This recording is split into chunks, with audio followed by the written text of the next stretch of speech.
വെള്ളറടയിൽ യുവതിയുടെ തിരോധാനം കൊലപാതകമാണെന്ന പുറംലോകമറിയുന്നത് പ്രതിയുടെ ഭാര്യമാതാവ് സംശയമുന്നയിച്ചതിന് പിന്നാലെയാണ്.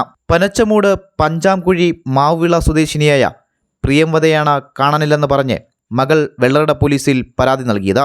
ഇത് സംബന്ധിച്ച അന്വേഷണം പുരോഗമിക്കുമ്പോഴാണ് ഇതിനിടയിലാണ് പ്രിയംവദയുടെ തിരോധാനത്തിൽ ദുരൂഹതയുണ്ടെന്നും തൻ്റെ വീടിന് സമീപത്ത് രക്തക്കറകൾ കണ്ടതായും സമീപവാസിയായ സരസ്വതി വെളിപ്പെടുത്തുന്നത്. മാവുവിള പള്ളി വികാരിയോടാണ് സരസ്വതി ഇക്കാര്യം ആദ്യം വെളിപ്പെടുത്തിയത്. പിന്നാലെ പോലീസിനെ വിവരമറിയിക്കുകയായിരുന്നു.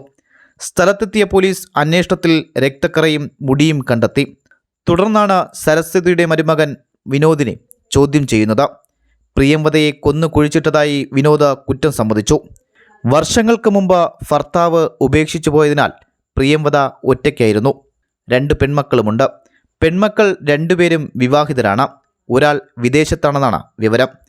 ജൂൺ 12-ന് ജോലിക്ക് പോയെന്ന് കരുതിയ പ്രിയംവദ തിരിച്ചു വന്നില്ല. മക്കൾ പലപ്പോഴായി ഫോൺ ചെയ്തുവെങ്കിലും ഫോൺ ആരും എടുത്തില്ല. ഇതോടെയാണ് പോലീസിൽ പരാതി നൽകിയത്. പ്രിയംവദയുടെ മൃതദേഹം പുറത്തെടുത്ത് പരിശോധന നടത്താനുള്ള മേൽനടപടികൾ സ്വീകരിച്ചു വരികയാണ്. GTV news, Vellarada.